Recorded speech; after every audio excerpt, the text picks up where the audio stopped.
Hello beautiful souls, welcome to my channel tarot instincts. और आज मैं आपके लिए इस न्यूमरोलॉजी की सीरीज़ में एक एडवांस लेवल का एक चैप्टर लेकर आई हूँ। हालांकि ये जो टैरो कोर्स का जो बेसिक कोर्स है, फाउंडेशन कोर्स है, उसका ये पार्ट नहीं है, बट लेकिन जस्ट आई थॉट कि मैं आपको कुछ अच्छा भी दूँ, कुछ नया सिखाऊँ, इसलिए मैं आज ये वीडियो आपके लिए लेकर आई हूँ। तो आज का मेरा टॉपिक है जहाँ मैं आपको बताने वाली हूँ आप कैसे जान सकते हैं कि आपकी शादी कब होगी। ओके ये वीडियो अगर कोई ऐसा इंसान देख रहा है जो अभी शादी की उम्र में है या किसी प्रपोजल्स आए हैं शादी के, तो डेफिनेटली आप चेक कर सकते हैं कि आपकी शादी इस साल होने वाली है या नेक्स्ट 2-3 सालों में होने वाली है या कब होने वाली है। आप आसानी से ये वीडियो को एंड तक देखिएगा तो आप कैलकुलेट करना बिल्कुल अच्छे से सीख जाएंगे और आप पता कर पाएंगे कि कौन से ईयर में आपकी शादी होने वाली है। अगर ये पेरेंट्स हैं और ये अपने बच्चों के लिए देखना चाहते हैं तो आप डेफिनेटली इसको भी रेफ़र कर सकते हैं और जान सकते हैं कि आपके बच्चों की शादी कब होने वाली है।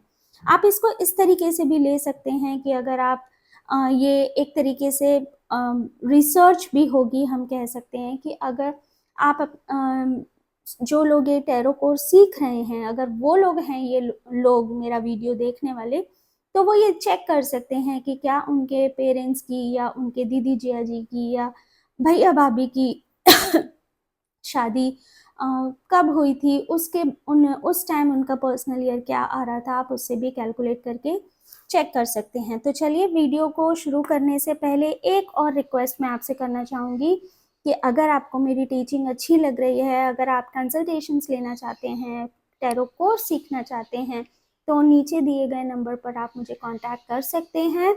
और अगर आपको मेरी ये कनेक्शन डेवलप हो रहा है, अगर आपको मेरे से कनेक्शन डेवलप हो रहा है, अगर आप फील कर रहे हैं कि हाँ इनका टीचिंग मेथड अच्छा है, मुझे समझ में आता है, मैं इनसे कनेक्शन फील कर रही हूँ, तो डेफिनेटली मुझे रीच आउट करिएगा।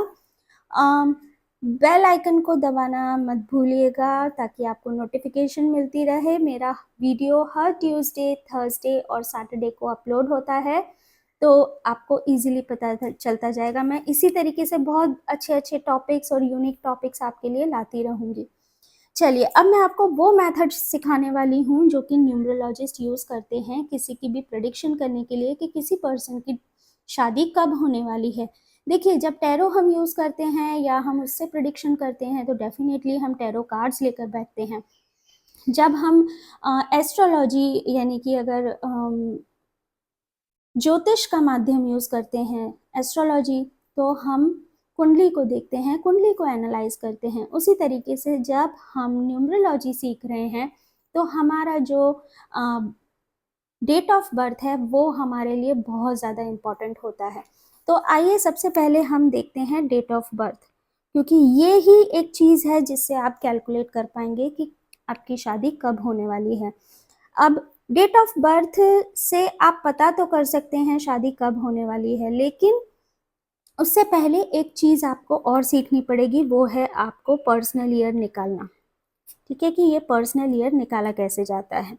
तो मान लीजिए किसी की डेट ऑफ बर्थ है, मैं आपको पर्सनल ईयर निकालना सिखा रही हूँ क्योंकि प्रिडिक्शन करना कि शादी कब होगी उसके लिए सबसे ज़्यादा ज़रूरत पड़ती है पर्सनल ईयर की। ओके, तो पर्सनल ईयर निकाला कैसे जाता है, तो मैं एक एग्जाम्पल आपको दे दे रही हूँ। ये पहला एग्जाम्पल है, मैं आपको 2 एग्जाम्पल्स दूंगी ताकि आप इजीली उससे कनेक्ट फील कर पाएँ। मान लीजिए किसी की डेट ऑफ बर्थ है 15 सितंबर 1996। ये जस्ट मैंने रैंडमली कोई भी डेट ऑफ बर्थ यूज़ कर ली है। तो यहाँ पे आपको क्या करना है, जब हम पर्सनल ईयर कैलकुलेट करते हैं तो हमको ये डेट ऑफ बर्थ लेनी है, month of date of birth की लेना है, यानी कि हम डेट लेंगे, मंथ लेंगे, लेकिन हम ईयर को नहीं लेंगे, इस वाले सेक्शन को हम नहीं लेंगे। अब क्या करेंगे भाई, इस वाला सेक्शन अगर हम नहीं लेंगे तो यहाँ पर आप वो सेक्शन लिखेंगे, यानी यहाँ पर आप वो ईयर लिखेंगे जो करंटली आपका चल रहा है। मान लीजिए अगर अभी आप ये वीडियो देख रहे हैं 2024 में, तो यहाँ पर आप करंट ईयर डालेंगे। ओके, अगर आपने मेरा ये वीडियो देखा 2025 में या आपने देखा 2026 में या 2035 में, तो आप यहाँ पर एंटर करेंगे 2035। तो जो भी ईयर करंट ईयर आपका चल रहा हो वो आपको इसमें ईयर के प्लेस में लिखना होता है। फिलहाल हमारे पास अभी ये 24 का चल रहा है तो हम लिखेंगे 2024। आई होप इतना आपको समझ में आ गया होगा। अब आपको क्या करना है, अब आप इन सारे डिजिट्स को प्लस कर देना है। तो कैसे प्लस करेंगे, 1 + 5 + 9 + 2 + 2 + 4। अब ये क्या आएगा बताइए, 5 + 1 6 7 8 9 10 और +14। अब ये 14 दो डिजिट का नंबर आ गया, तो फिर से हम इसे प्लस करेंगे और ये आ गया 5। तो आपका जो पर्सनल ईयर बना, इस पर्सन का, ये जो हमने एग्जाम्पल लिया था, इस पर्सन का पर्सनल ईयर बन गया 5। एक और एग्जाम्पल मैं आपको दिखा देती हूँ, एग्जाम्पल नंबर 2। मान लीजिए किसी का डेट ऑफ बर्थ है 15 फरवरी 2002। ओके, जस्ट रैंडम ले रही हूँ मैं।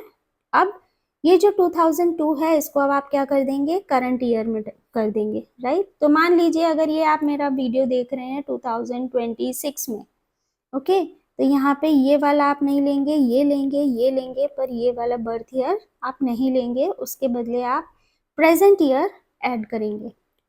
अब सारे डिजिट्स को प्लस कर देंगे,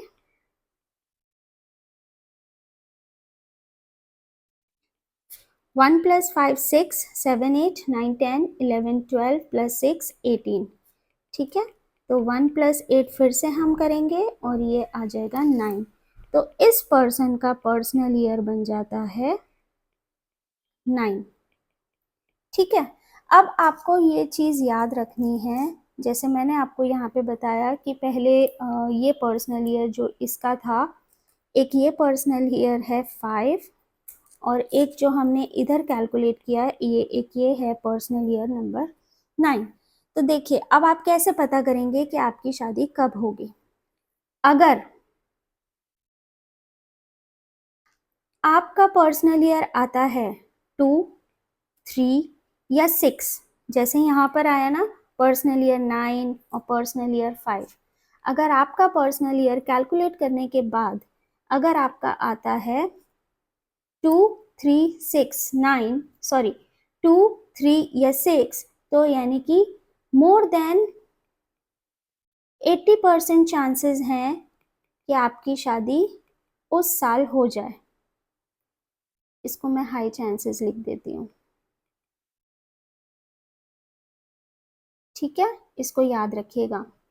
यानी कि अगर आपका पर्सनल ईयर 2 आता है, 3 आता है या 6 आता है, तो मोर देन 80% चांसेस है, यानी कि बहुत तगड़े चांसेस हैं कि आपकी शादी उस साल में हो जाए, अगर ये पर्सनल ईयर आता है तो।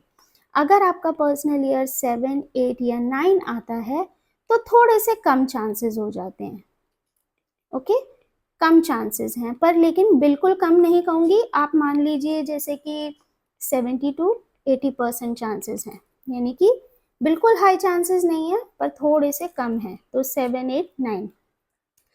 अब अगर मान लीजिए आपका पर्सनल ईयर इस तरीके से आता है 5, ठीक है, तो पर्सनल ईयर 5 आने का मतलब होता है कि आपकी शादी तो हो सकती है, शादी के चांसेस इसमें भी हैं, शादी के चांसेस इसमें भी हैं, पर एक बात जो अब तक रिसर्च के द्वारा पता करी गई है, क्योंकि आपको मैंने पता है अगर आप मेरे इस सीरीज़ को कंटिन्यूसली देख रहे हैं तो मैंने आपको बताया भी था कि न्यूमरोलॉजी किस तरीके से काम करती है। ये एक डेटाबेस है जो बहुत कलेक्ट किया गया, उसके बेसिस पर फिर उसे जब एनालाइज किया गया तब जाकर एक डेटाबेस ऐसा तैयार किया गया और कॉमन चीज़ें निकाली गई, तो पता चला कि किस चीज़ में क्या होता है, राइट, किस नंबर से क्या होता है। तो ये अगर आपने मेरे वीडियोस पहले वाले देखे होंगे तो आप ज़रूर समझ जाएंगे मैं क्या कहना चाह रही हूँ। तो अगर ये पर्सनल ईयर 5 आ रहा है तो ऐसे लोगों की जो शादी होती है ना वो ज़्यादा अच्छी नहीं चलती है। इसको मैं सजेस्ट कम करती हूँ कि आप अपने पर्सनल ईयर 5 में शादी करें, क्योंकि आप अपने पेरेंट्स की या अपने भाई बहन या दीदी जीजा जी भैया भाभी जिनकी भी अगर आप कभी देखें और उनका अगर पर्सनल ईयर 5 में अगर उनकी शादी हुई है तो आप देखेंगे कि शादी में काफ़ी दिक्कतें आती हैं, शादी में काफ़ी दिक्कतें आती हैं, ठीक है। तो इसलिए मैं आपको यही एज अ न्यूमरोलॉजिस्ट मैं यही सजेस्ट करती हूँ, क्योंकि 5 नंबर आप जानते हैं मल्टीटास्किंग नंबर है, राइट। तो बहुत ज़्यादा इंसान मल्टीपल चीज़ें करता है, बहुत ज़्यादा कंफ्यूज्ड भी रहता है, इस वजह से चीज़ें ठीक नहीं चलती हस्बैंड एंड वाइफ के बीच में। शादी के कुछ साल तो फिर भी ठीक निकल जाते हैं, लेकिन बाद में दिक्कतें होने लगती हैं। तो इसलिए हम रिकमेंड नहीं करते, स्पेशली मैं तो कभी रिकमेंड नहीं करती कि 5 पर्सनल ईयर 5 में शादी करें, राइट। अब मान ली हो सकता है कि आपके पास पर्सनल ईयर 8 आया हो या पर्सनल ईयर 1 आया हो, तो उसमें भी एक अलग चीज़ें होती हैं, अलग चांसेस होते हैं, जो आपको एडवांस कोर्स में पता चल जाएगा।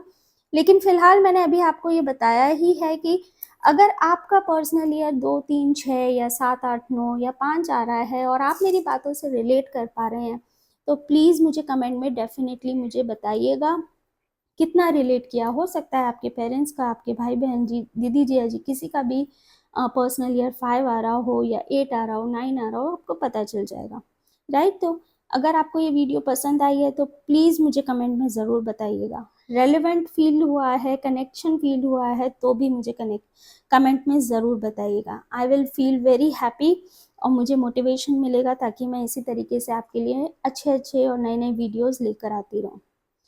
मिलते हैं नेक्स्ट वीडियो में, तब तक के लिए जय श्री कृष्ण।